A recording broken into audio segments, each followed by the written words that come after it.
Good morning, good evening, good afternoon. Just depends on what time you're watching this. Welcome to episode 3 of People Watching. It took us a little bit to get this thing rolling, but we have a microphone. It probably is not mixed correctly. I'm learning how to do all this as I go. I now have live monitoring on my laptop now, so I can see myself, which is really nice and helpful. Um, but we're starting to take things in a new direction, and we're evolving, and we're getting good feedback, and we're getting good help, and we're also getting good criticism and bad criticism, and or I guess there's no such thing as bad criticism, unless you just have a really stupid take, which we have some really stupid takes, which we're gonna go through today. I'm gonna kind of get this thing kind of set up right off the bat. This is going to be a little bit more off the cuff episode. I have been doing some reading in the past 2 weeks since the last episode, so I'm a little bit more prepared and a little bit more educated on some of my beliefs and some of what was talked about in the last episode. Um, and to get things going, I'd like to say, and first kind of dive into things by talking about the content of last episode. Content of last episode was kind of my premise to the whole thing was, that there is no left and right, at least anymore.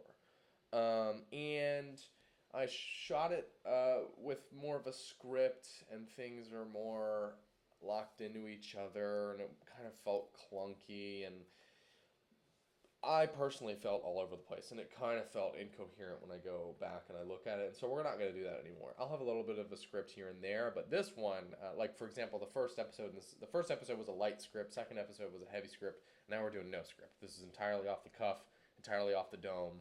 We did a lot of reading and preparation, and it's probably going to be a much shorter of an episode, since this is kind of a revisitation of what we talked about last time. But uh, with all that said, I talked about a lot of ideas I had or had researched about the left and the right. Where are they now? Where are they at? What do they look like historically? And I have a lot more kind of information on that now studied in my head. That kind of helps me formulate some ideas now. Gosh, I really hope this doesn't sound like shite. Uh, Pardon my French. I meant crap. Crap, that's what I meant. I don't. I try not to swear. But every now and then I get a little frustrated, and I like Theo Vaughn says. I'll write it down, or I'll have a flare up in traffic, or it's really comedic. Um, those are my three kind of designations of when a swear word might be used. But other than that, I try to hold my tongue. Anyway, I'm off track. So I got some really good feedback. I got some people who were like, I like your ideas. They seem cool. They seem fascinating. A lot of what you say is somewhat correct. Um, but there might be some disagreements in in the logic of what I'm saying, and maybe I didn't support anything kind of with like actual evidence.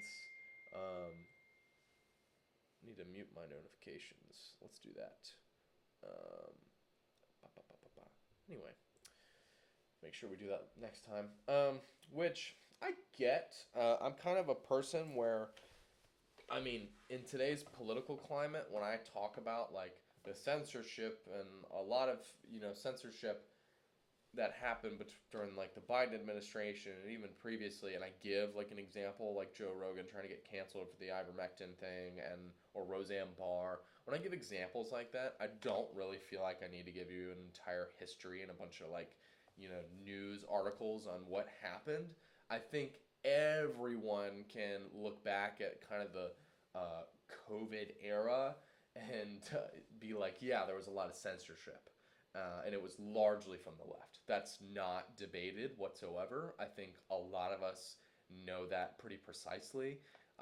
Let's not forget the Ministry of Truth thing that almost happened. We also had the OSHA bill that got pushed for if you had a business that had a group, and you employed anywhere more than 100 people, then you had to fire anybody who didn't get vaccinated, and anybody who opposed that, there was a lot of kickback for that. Let's also not forget, like, the original Wuhan lab story that we now know is 100% true. That was completely censored. And again, that was the CDC, the WHO, the Biden administration. We uh, and let's not forget, just constant lying and gaslighting from the left, like nonstop during COVID. I mean, nonstop. Think about Anthony Fauci. He absolutely should be in jail. That's kind of one of the few characters in a large story like that where I'd be like, yeah, that person needs to be in jail because that dude cost a lot of people their lives. He's got a really slimy history, and he's kind of been able to like scurry away from all that controversy unharmed and unscathed.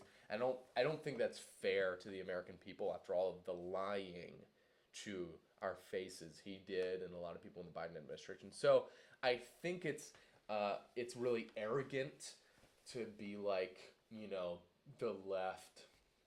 Like, I think it's really arrogant to be like, I need citations on things that happened during 2020 to 2024. If you were the average American, you've noticed these things.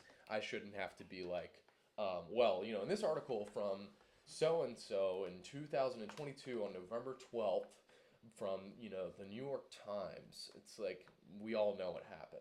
It was pretty wide out in the open. And now we know that there was a lot of censorship and there was a lot of gaslighting going on because now a lot of the truth has come out. And a lot of us let that kind of pushback slide. And I think it also radicalized a lot of people to a point where that's why we saw such a change in kind of temperature when it came to the Trump administration and him winning the 2024 election. But I'm going to have a crazy take in here. I don't... So during 2016 to 2024, I would go on to say, and other people have said this, that the kind of climate or maybe the environment kind of started to shift more left because of the Trump administration from 2016 to 2024 to 2020. But then because he lost the election and we had the Biden administration, and I'm not saying Biden is this insane, like super extreme left type of character. He's absolutely not. There were things we benefited from, even from him. There were some things we benefited from, some of the legislation he brought through, and obviously there was a lot of negatives. But you have like these kind of you have these big negatives and then these little positives. But the biggest thing really was, I'm starting to make this observation, again, kind of back to my original idea. I think it might be a crazy take for some people, but I think there was a little bit more of a win for the right it was like we won by losing, by Biden getting in, and kind of the censorship and the gaslighting we saw. I think it woke up a lot of people to the establishment. Again, another critique I got is that in no way is the left part of the establishment at all. And I think, again, that's incredibly incorrect based off of the facts. I mean, just the facts. They are in bed with education and universities. They are in bed with a lot of corporate entities. And we saw all of that from, honestly, I would say 2012 to 2024-ish. And honestly, a lot of the people that were, let's think like Mark Zuckerberg, for example, and he kind of backpedaled after when the 2024 election was rolling around too, because he saw how radicalized the right was starting to get. It's not that we had a major radicalization, but the temperature in the room changed a little bit more towards the right from 2020 to 2024, as opposed from 2016 to 2020. I think we were veering leftward more in the first Trump admin, but then started to go right even more during the Biden administration. And I think the current Trump admin is benefiting from that a lot, because even regardless of the shortcomings of the current Trump administration, like the left is not like there are things we criticize the Trump admin for, and like the left is not really gaining. It's not like people move from the right like over to the left when we criticize something on the Trump admin. So like there's kind of like this continued like disorganization over on the left side of the aisle. But all that to say, where was I? Trump admin benefits. Yeah, so I think we kind of radicalized us a little bit more, and some people in power and in some of the establishment, whether if you want to include like universities and big corporations and organizations and whatever and talking heads, if you want to include those people in the establishment, like I give Mark Zuckerberg as the example because I kind of view him as a complete and utter political opportunist because like the White House is like, hey, we don't like that tweet of Leonardo DiCaprio, like pointing out this inconsistency in the decision we made. You need to delete that tweet, or not the tweet, the Facebook post. And he was like, okay, I'll bend over and I'll delete it. But then as soon as he sees the tide changing, you know, as soon as he sees the tide changing, he starts to flip the other way. And I'm going to go back to the kind of establishment claim a little bit more. I think for the last, like, we'll say like 16 years, almost 20 years, we've been veering more left and left. And especially with the rise of social media and the internet and the advancement of these things and very far left ideology kind of springing up not really out of nowhere, but almost so nonsensical that it's not even like it's its own thing from the left. But it was so loud and so powerful and so influential that it affected a lot of people in the establishment. I think maybe a better idea would be that the establishment is full of political opportunists. And because of how powerful the left has been for a while, these political opportunists were like, okay, we'll bend over and do whatever you guys say or go with whatever that narrative is. And then as soon as it ticked to the right a little bit more than maybe it should have, they were like, well, now we need to switch sides because we see in the future like these things progressively moving right, even more so. And so to cover their butts, you have people like Mark Zuckerberg who just kind of flip flops. Let's also not forget J.D. Vance, who is a never Trumper, who now is vice president to his administration. I think there's a lot of people who are political opportunists, and that's why we've seen kind of a more change in the weather. But I think I'm going to kind of revisit my claim about the left and right not really being a thing anymore, and I'm going to start by saying there were people who seriously thought I had no idea what the left was or what the right was, and so I read some books, read some articles, read a great book from Hiram Lewis, and I'm forgetting the other guy. I think it's a relative of his. It's Hiram Lewis and so Lewis, but it's The Myth of the Left and Right. And you could say, oh, well, you read a book on that. It's just supporting your own idea. Yeah, but I'm a pretty rational person. I don't really. This is how I've gotten to where I am. Is I am very intentional when it comes to trying to weed out. We'll just say BS and trying to rationalize the information I'm digesting. I'm also a big fan in looking at both sides of an idea. And so I heard from several people, their sides of the idea. And so I went and I read some of what some people recommended, and then I read this book. And I thought I would have to come down off of my idea and back off of it a little bit and kind of caveat myself. But instead, and this happens to me pretty rarely, but instead I found that more research and more reading and more little micro history lessons for myself, more of those things actually ended up supporting my claim even more. And I think I'm looking at a comment right now, and it's that basically like,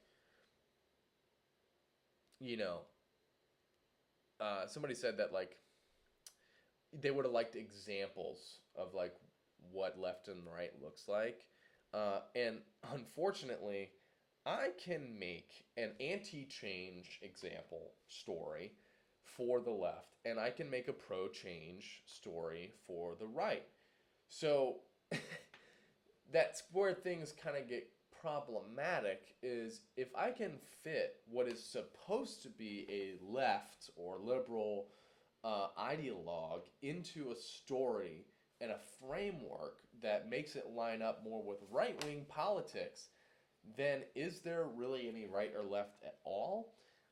What I've started to discover is we all share very similar values when it comes to the right and the left. And Hiram Lewis talks about this pretty frequently in the book. And it's essentially that we are case, like it is case by case. We take these values that are specific to our ideology or maybe our tribe, is really what it is, and we apply them to whatever the situation we're in order to like make it line up or fit into the box we've kind of created. So, for example, I could say, as an example, that it is leftist. Okay, it's actually, I'll back it up a little bit. I could say it's conservative conservative of leftists to be anti-change on immigration. They want to keep immigration as it's been.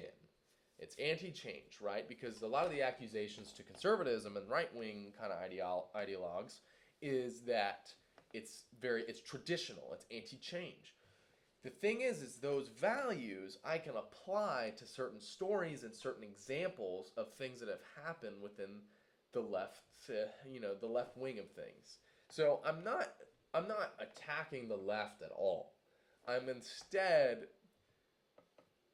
showing how kind of fluffy it all is between the left and the right, because I can say also that the right is pro change because they're wanting to augment what immigration is, presently at least. And you could say that they're trying to change it, change how immigration works, as opposed to how it originally like was put together. Let's say the Immigration Act of 19, was it 63? I'm forgetting. But let's say they're trying to augment that. I could say that's pro change and that's progressive because they're trying to go and alter something. That's not traditionalist for them to do that. But because it's an issue that can be framed that way, I can make this right wing, goal look leftist, right? And it's kind of to prove the point that these values share no essence with the party divide. They share no essence with each other. You could also say, you know, you could also say, now I would say that maybe this is where things can get convoluted though, is you see, I was able to frame that kind of right wing goal as kind of leftist, but if I boil it down a little bit more, it does seem traditionalist because they are by constricting right immigration and limiting how many people are coming in, which whom statistically immigrants have voted more Democrat, and you could say that Democrats are less excited about preserving American heritage and history, and right wing, participants or constituents are wanting to preserve that, our American values and stuff, and so by limiting immigration, they're kind of cutting out those votes that would affect the preservation of American values. Me personally, I think there are a multitude of ways we can do this, but I do also believe in the preservation of a lot of American values. I don't want to get too into it, but I think the melting pot experiment could be problematic long term. And America has a specific culture to it, and this super large kind of influx in immigration, especially illegally, has negatively impacted a lot of the people that have been here forever and helped put together this country. And I think, and we didn't really have a choice in that. It was kind of like we're doing this and we're doing it regardless of what you think. and whether or not you want these things to happen. And I thought that was a great disrespect to the people, to the American people. Uh, and I'm not going to get into that whole thing. That's kind of a different, that's a story and a topic for another day. And I think I need to read more on that before I start talking about it. But moral of the story is I can fit whatever single issue. If I frame it the right way, or I'm the right person using the right, presumption going into it, I can fit whatever topic into my ideologue or whatever my tribe is. And so that kind of brings up the conversation of people absolutely know who they're supporting, but 9 times out of 10, they don't know what. And I'm going to go right off the bat and say that, MAGA Republicans, if Trump came out and was like, we're going to reinforce welfare because we want to support the working class, boom, there it is. The right is trying to support the working class, right? And I can frame it that way by saying we're going to reinforce welfare or whatever. You know what I mean? These people who are less endowed, less they benefit less from the. I'm trying to find an example. The word's on the tip of my tongue. It's harder for them to get jobs. They're in a low-income area. They're in a high-crime area, whatever. We're going to reinforce welfare so we can take care of that lower working class, blah, blah, blah, blah, blah. If Trump got behind that, everybody, and I mean everybody and their mama, every MAGA Republican, except maybe a few, would be like, yep, we're on it. We're on it. And they wouldn't think once about the idea a lot of us are running with right now about foreign aid, is we're like, well, that's where my taxes are going. Like, I don't want my taxes going to frickin' Israel every other Wednesday. You know what I mean? Like, first of all, I want my taxes lower. I don't want to pay a property tax. I bought the thing with my money. Why should I have to pay for that, right? And then part of my taxes are going to go to, some foreign country like Ukraine or Israel, and it's literally just to fund a bunch of wars and kill a bunch of people, right? We're so against that right now. But if Trump was like, hey, we're going to buff welfare, all of y'all would be like, yes, of course. Yes, of course. Because that part of the right-wing party said that, okay?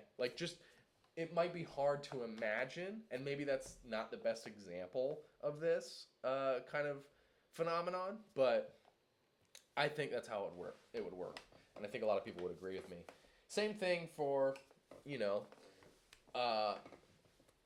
let's think of a more conservative idea that maybe liberals would agree with if Kamala Harris came out. Well, I mean, let's take the border thing, for example. Kamala Harris was, super we're going to fix the border, we're going to do it. We're going to do it. And Trump's whole thing was, well, you suck, and Kamala was called the border czar. And don't tell me that's a lie. We know that's true. And meanwhile, so-called people, people that were going to vote for her are out protesting ICE right now. Now you could say that's because you don't like the formula of how things are, not formula, you don't like the direction of how things are going. I agree with you.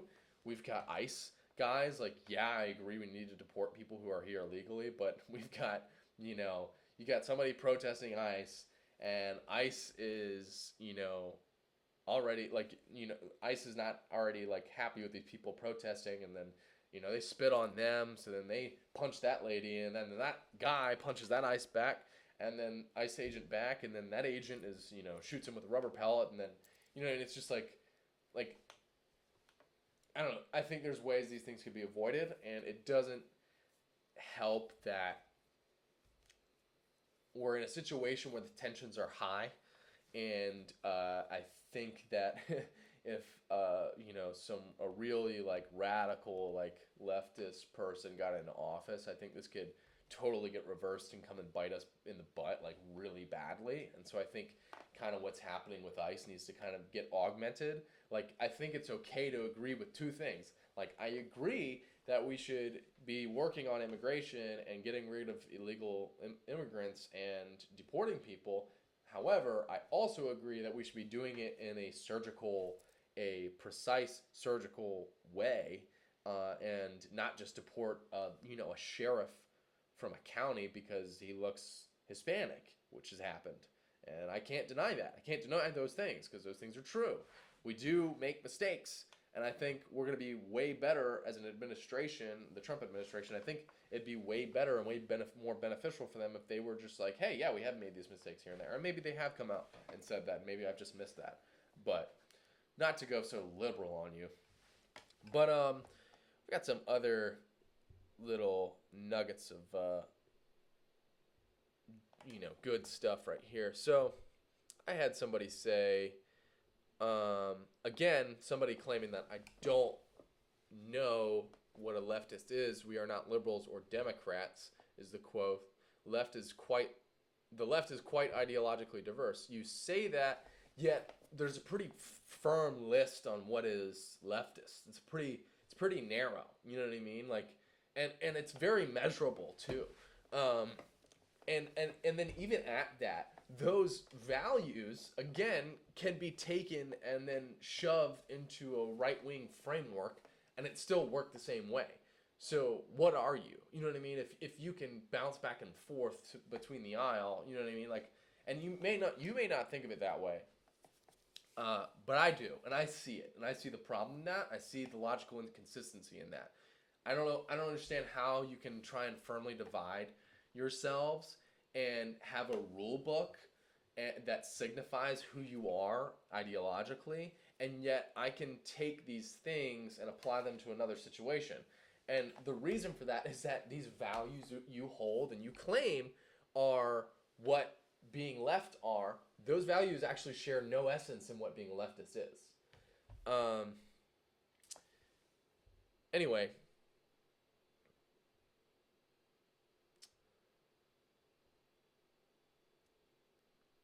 blah, blah, blah, blah, blah. Limiting free speech is not a tactic of the left. Again, what the hell happened from 2020 to 2024? It absolutely was their game. It was their game. I don't need to explain that. You ask everyday Americans who are maybe not as embedded into like academia or anything. They would say, yeah, let's think of Twitter. Let's think of Facebook. Like, who are these and again, I would say that like the people who run these companies and are part of the establishment are just political opportunists, but for a long time they partook in leftist thinking. We'll just say that. And then this person, great. I like middle ground. I like middle ground a lot, and they agreed with me on the cancellation of Jimmy Kimmel and how wild that was, and how if you were going to cancel him, he has had plenty of other things to say that he said that you could have canceled him on. But again, it was just a money thing, and it was just like a good excuse. Like, there was backlash from what he said. Again, I think it was totally media propaganda from the right. I think the right flipped out over a super distasteful, just unfunny joke and tried to turn it into like a radicalization. Nobody's getting radicalized by saying that the guy who shot Charlie Kirk is a MAGA Republican. Nobody is, especially when this is literally a comedian who framed it, by the way, not even as explicitly as that, but who framed it as, MAGA Republicans are trying to make this, Tyler Robinson out to be anything other than them. And then just like played a clip of Trump that we all were kind of like, okay, yeah, it was kind of weird from Trump, but like he's come out and said his condolences and stuff before. That's old news now, but anyway, I'm glad we can agree on that. If anything, the whole purpose of this is for me to just self-educate and hear from you guys and whoever's listening on, get feedback, read books, and if we can't agree all the time, I'm fine with meeting in the middle. That's the great part. And honestly, because then you get to deny your take and I get to deny my take, and we get to find one we can both agree on. That's the jumping off point. That's how we get united. Again, and that's also why I'm revisiting this whole left versus right thing, is because you and I have values we share, but because we're so case-sensitive people and so selective and so like tribalistic, it forces us to disagree with each other. But that's not accurate, and it's unproductive. And then this same person said that maybe I'm not as opposed to leftism as I think, and I agree. I'm not opposed to leftism or rightism. It's just more, I like value, right? Again, it's, there are values on either side that I like, and it turns out that these values are transferable.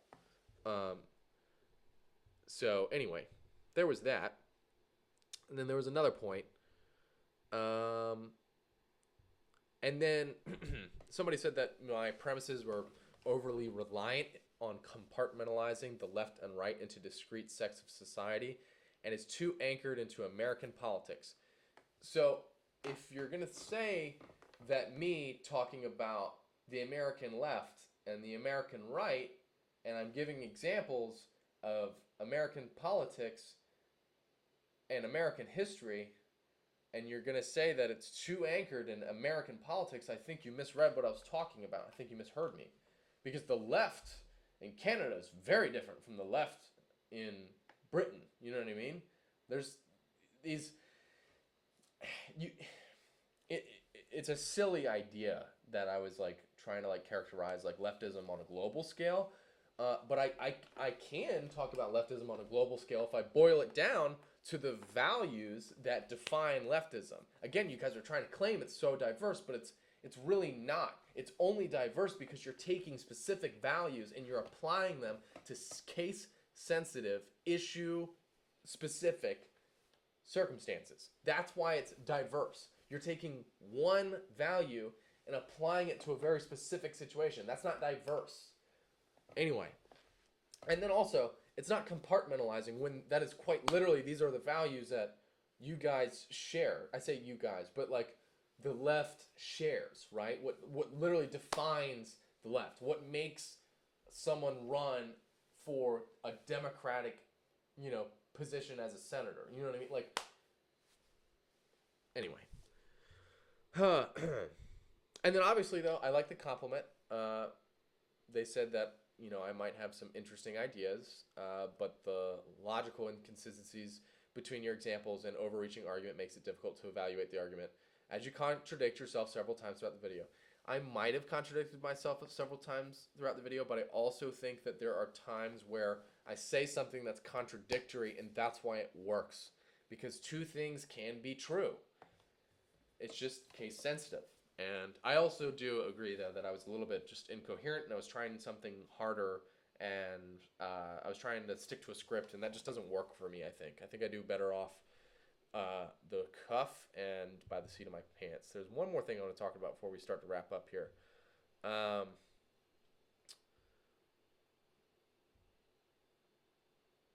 blah, blah, blah, blah. Again, someone trying to claim that the left is pro-establishment. The left isn't pro-establishment, and again, that's BS if you don't know what's taken place in the last 15 years. Look at education. Look at corporate policy. Anyway, we don't need to get on that. Like, that's disprovable in of itself. Blah, blah, blah, blah, blah. I also, too, blame the neocons for war. So I agree with you on that. Again, and then someone saying that the left is still about the working class. It's just that unions have become so weak that lobbyists are able to crush any true left-wing candidate before they even start. I think this applies to the right as well. I think the right is very pro-working class as well. And I also believe that people on the right who tried to advocate for more benefits to the working class are also crushed by lobbyist groups. And again, being pro-working class, again, is not inherently right or left. The value shares no essence with either or. Anyway, I think we're almost done. I think we're done. I really enjoyed this. I'm hoping I can mix this audio correctly and it doesn't sound like buns after I put everything together. I'm really happy about this new setup we've got going. I'm really happy to start advancing a little bit more and getting better and talking more and learning more and reading more and meeting in the middle more. And I'm sorry if I ever sound arrogant or ignorant. I try not to be. I get pretty aggressive on this stuff. And honestly, I do way better in conversation. So I'm hoping to have people that I might oppose in regards to certain positions on certain topics. And I'm hoping we can have really good structured conversations because I honestly fare way better talking with a guest than on my own. You're gonna see my toolbox on full display when that happens, and so I'm super excited about that.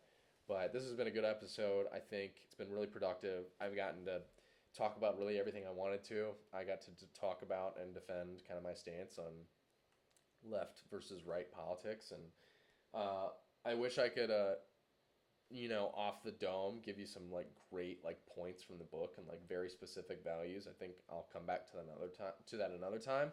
But I think if you're a leftist, you know at least who you support, and if you're a smart leftist, and I said smart, not educated, you know what you support. Same thing for the right.